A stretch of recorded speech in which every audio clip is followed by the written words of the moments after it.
there, my name is Kathy. I'm building a image transformation tool with OpenAI for landscape makeovers. I hope you follow along with me. So welcome to my channel.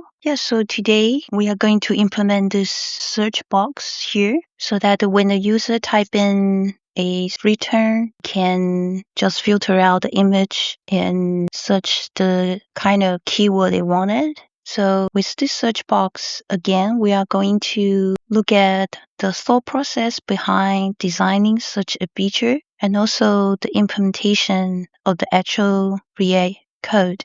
So next we're going to look at the general principles of designing a React state. So in here, the search box will receive the user input and that will share the update with the gallery components because they share the same piece of information, which is the search term. Their nearest parent is the homepage. So the homepage will own that piece of state so that these components can share with each other. That is when the search box has a search term, the gallery will filter the images by that search term. So in here we can see that that's the 4 steps that we use to determine where the state should go. And the key thing is that the both components need the same information and their nearest parent is home. Therefore, home will own the search term state.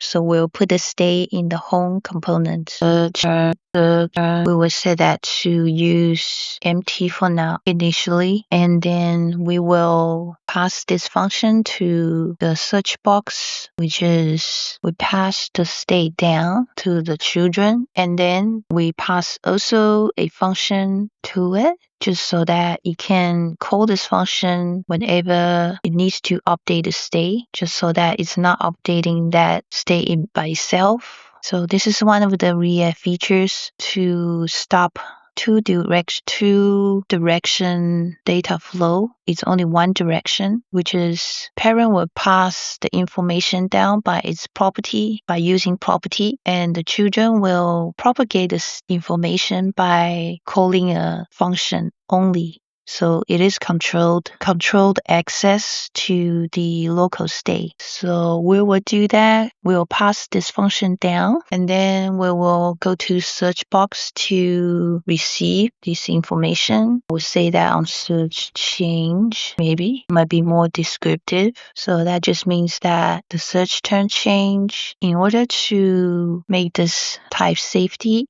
which is make sure that we pass the parameter by giving it proper types. We will set a special type for the function signature, which is defined here, and that is a string, and also we will define the search term as a string, and then the second parameter on search change will be a function that will take a string and returns nothing. So that's the signature of the function signature. So in that case, we will make sure that the properties that pass to the search box will be type checked. So next we will make sure that we will display this property when the user types something, the function will be called. So we just call this function with the value case. So this is how we implement search box. So next we will filter the hardcode initial images by the search term. So we will do that with the filter function, which will take an item and returns a function. And we have to be careful about search term being case sensitive. So we'll make that to lowercase. We'll call that term. And then we will return the filter by the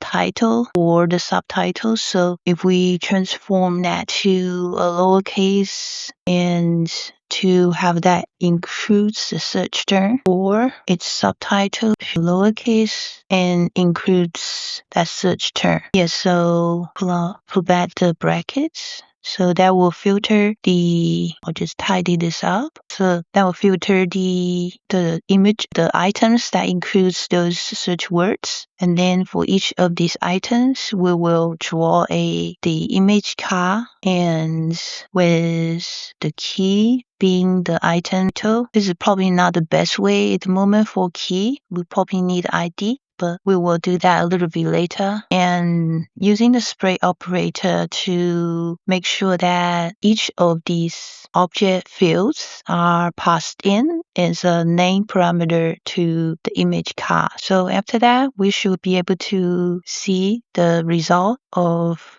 this implementation, and so make sure there's no errors here. And when we type some words, it's going to change that. So make sure that's filtered by the item title as well as subtitle, which is like so just checking that it's doing the right thing. So that concludes our video. The search feature of React is really simple when you know how to design this feature by making sure that we are understanding the principle behind it. So this is a little bit of simplify the diagram that indicates how it works. So this is a tree diagram of search box and gallery, and this is how to put where to put the states and how to use it. I hope you enjoyed this video and see you in the next one.